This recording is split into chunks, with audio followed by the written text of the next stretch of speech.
Hey my friend, this is Joe Bakhmoutski, author of Simplify Cancer and founder of Power to Be Happy. Listen, today I want to talk to you about leadership. I think leadership is just so crucial in the crazy time that we live in right now with the COVID-19 pandemic around us. Life has never been more challenging than it is. And that's why great leadership, good leadership is so vital to our lives right now. And to me, leadership is all about guiding people through uncertainty. So that's something that I think that we are already doing. This is something that you are already doing. Maybe you're not expressing yourself fully in that area, but that's something that what you already do. You already lead. You already lead in your marriage, with your kids, with your team, in your community, with yourself ultimately, because we are always striving to be, a better person, right? That's what we do anyway. So we're striving to become a better person, and we're trying to lead those who need it through a challenging time, through a time of uncertainty. And we want to be able to share hope with them. We want to be able to give them hope that things are gonna change, that the change is gonna come, that things are gonna get better, that somehow we'll figure our way through.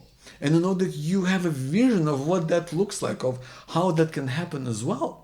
Because you've been through things in your life and you've built enough hope within yourself that you can give to others. And the way you've built it up is through living through your personal values and beliefs that form your character, that really forge your character. You also accumulate hope by you accumulate hope also by taking responsibility for things. You're taking responsibilities for things that you care about in your life and in the world around you, right? And these things might be that are your heart. There might be things that other people don't want. There might be things that you can't even handle on yourself, by yourself, but you still are gonna say, I'm going to own it. I'm going to take responsibility for this and do whatever it is that I can to make a change. So by taking that responsibility, again, you're building up hope. And then also the way that you also accumulate more hope that you can give to others is, of course, when you start to look at your own thoughts and your own actions and your own ideas that come in and things that happen around you, and instead of reacting to them, you kind of look at them and you weigh them up and decide what you want to be able to do. And if it's something, and if it's thought or an idea or an event that doesn't sit well with you, and you think that this isn't kind of contributing to the world that you want to live in, it doesn't make your life better, it doesn't serve you in any great way, then you can just kind of let it slide by. You can let this just go on by, and you're not going to do anything about it. When you have this process, you become less reactive, and you all of a sudden start to have a little bit more headspace to do things that you genuinely care about. And all of a sudden you can start to spend more time to work towards your goals, towards fulfilling your ambitions. And when you start to do one thing and you start to see results of that, it feels good. Like it gives you this feeling that you started winning and you want to do more, and so then it leads you on to something else, and it leads you on to something else in that area that just kind of excites you and gets you fired up, that gives you brings more meaning to your life. You kind of put more into it, more kind of a feeling into it, and it just becomes something that excites you and drives you onwards, and it becomes this kind of chain effect where one thing leads on to another, and it can trigger something else, and all of a sudden you're working towards your hopes and your dreams, and you're making things happen, and that becomes the true transformation for yourself. This is how you accumulate hope, through through your character, living through your beliefs and values, through your taking responsibility and ownership for things that you care about, and ultimately transformation, where you make room for things that you truly care about. You make room for those things in your life, and this is the way that this is how you generate a vision for what that could be, for what that hope looks like. And now you want to be able to share that with people that you lead. Like I said, it could be in your marriage, could be with your kids, could be with people you work with, could be within your community, whatever in whatever way that you lead. And you probably lead in multiple ways. People ultimately, I think all of us, look for 4 key qualities when it comes to leadership. We're looking for 4 key qualities that people look to for hope. And those 4 things are: number 1 is people look for someone who is honest. When you're honest, when you are direct, this is the way that people can trust you. This is the way to let people know that you are for real, that you're going to keep your word, and that you're going to tell it like it is. That's hugely important. So honesty is a huge pillar of building up hope. Then being open-minded. When you are open-minded, when you're open to new ideas, people feel safe with you. They feel like they can share their worries, they can share their ideas, they can share their concerns, they can feel that they can open up. And that's a huge thing. That's how we build trust. And the third thing we've got going on is the third quality that people, I think everyone looks for, is just being passionate. People these days, people around us, I know you'd want to see people who, speak up for their beliefs, who speak up for their values, who, what this person is thinking. They are transparent. There's nothing to hide. Gone are the days when it was important to look good, to send some sort of the right message across. We don't live in those times anymore. These days, we all want authenticity. We all want to make connection. We all want something that is real. And for that, we gotta be passionate, because we're gonna be able to share that. People need to see what you are about. If you want them to connect with you, they need to see the real you, right? That's what being passionate is about, just communicating that and just being direct about where you're at and what you believe in, and stand by that. And the fourth quality that everyone looks for, I believe, when it comes to looking for hope, the fourth quality is someone who is engaged. Someone who is not disconnected, someone who is a part of the story, someone who's, is just going to be there. They're not just going to be a bystander. They're not just going to watch things happen. They're going to be in it. They're going to be somehow, one way or another, this person is going to be involved. They're going to be involved in the marriage. They're going to take part with their kids. This person is going to contribute to the team, is going to contribute to the organization, is going to make a difference to the business. This person is going to do something that is going to really make a difference. They're going to be a part of it. That means that it's going to be back and forth, and they're going to be able to listen. They're going to be able to provide feedback. So that's huge, right? That's something. So those four things form hope. This is what people look to for hope. The four key qualities that now make it key for you to now share your vision for what hope looks like. And I think too often, at the same time, we often rush in to share our vision without really building up trust and building up kind of common ground with people enough, right? Because they need to feel understood. They need to feel that you have a deep sense of connection before they're gonna, kind of go along with your vision, before they can get excited, because it's your vision. You know what you want to do in your life. You know how you want things to be, but you want to be able to connect with people first and foremost. And it really starts with being able to listen first. It starts with being able to listen. I gotta be honest, I think we live in another pandemic that's been happening for a long time. A pandemic where people do not feel heard. Listen, when was the last time you felt that someone truly listened to you? Like, listened to you, hanging on to every word, just really, this person really cared about what you had to say in that moment in time. It doesn't happen often enough. I think we all struggle with that immensely.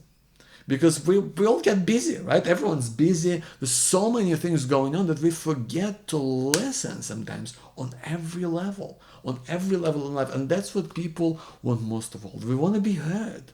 We want to feel like someone listens, like it matters. Because it does, right? It does matter. It makes a huge difference to how you feel like you're recognized as a human being when somebody just listens to what there is to say. They care, they're there, they're present, they're in that moment, and they're listening. So that is a lost art, and a part of so you listen, and then we also want to be able to show your understanding, show that you get it, right? And we show that by, restating what you said in your own words, and can give someone a huge, kind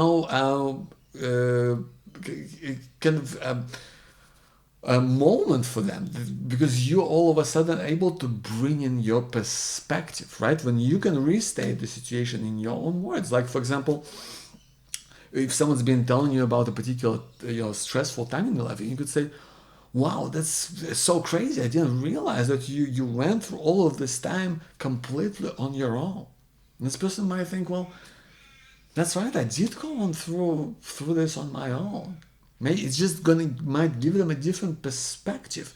And it just shows that you are listening. This is the proof. So you show your understanding by restating the situation in your own words, and also by asking relevant questions. And we do this naturally, right? It's not that you're going to be sitting there and talking to me and say, well, I better ask a relevant question here. Like, that's what we do anyway. If you're interested, if you want to know more, if you want to know what happened, it's natural that you want to try to dig in and understand, well, what happened there? Well, tell me more about this. So what happened next? Right? We naturally do that, and that's critical. This is part of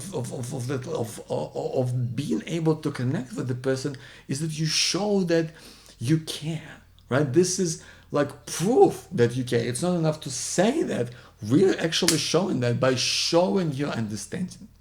And then after that, we want to be able to, show your appreciation and express gratitude. The fact that you can say, you know what, I really appreciate what you do for me. How often do we do that? How often does someone, when was the last time someone did that to you? When did someone turn around and say, hey, you know what? I thank you for being in my life. Thanks so much for doing that. I just appreciate you just helping me, or just appreciate you just being around. We don't do that often enough. And we don't experience that often enough. It's just a great feeling for someone who is a part of your life, just acknowledging that and just expressing that in a sincere way, and also just expressing gratitude even to someone who maybe you don't even know. Maybe you don't even know that well. I often say, even to people, let's say someone who's been a guest on my podcast, and I say, thank you for what you do in the world. Just like even in an email, right? And I don't even know that they've done nothing for me personally, maybe, but I know that because we all do that. We all do good things in the world. Isn't that true? We all do good things in the world around us. We make a difference in our way, and we want to be able to say that to people. Thank you for doing what you do. And you know, you're your own person. You've got your own way of looking at things, and you might say that in your own way. But I think expressing that gratitude is key because people feel acknowledged.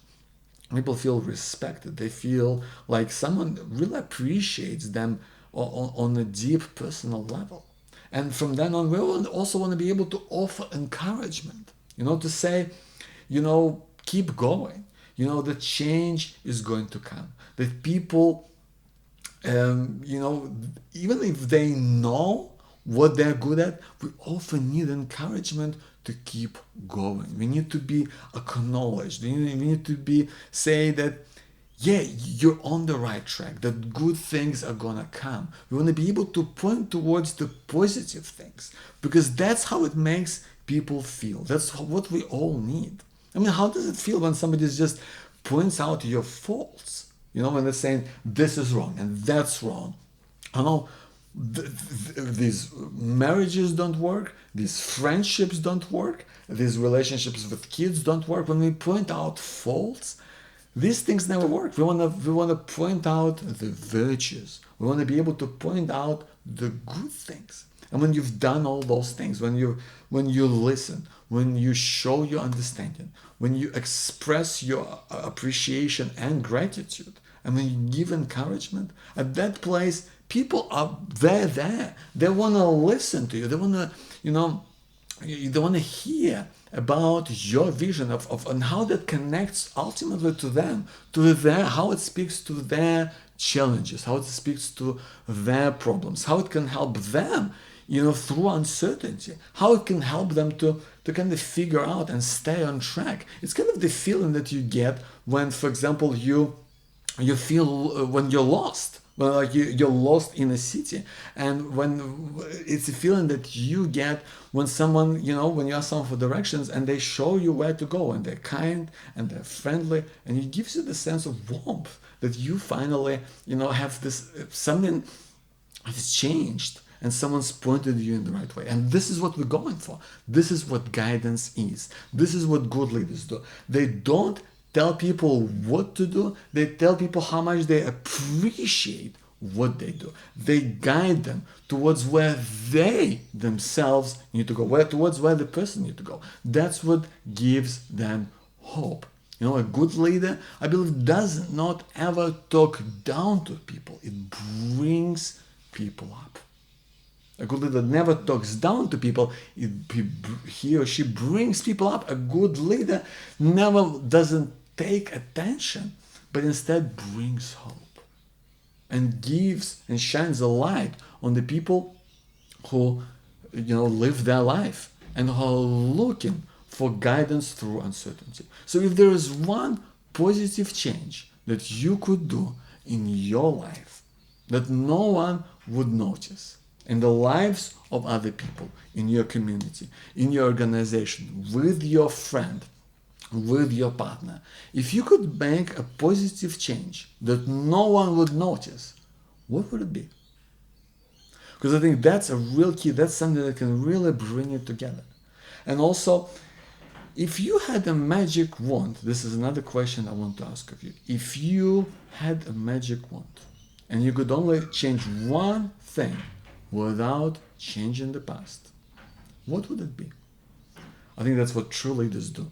We want to be able to ask those things of ourselves, of making changes without being loud or noticed, without asking for attention, but giving first, and guiding people by showing them the directions and connecting to their challenges and making them feel understood, and making a change on a level that feels personal, that is not connected to the past but it's forward looking. It's looking forward towards hope, towards time when things are going to change, things are going to get better, and that time is going to come. And that's what hope is all about, is sharing that feeling with people who need it the most. My name is Joe Bakhmoutski. Thank you so much for watching this. I'll see you soon.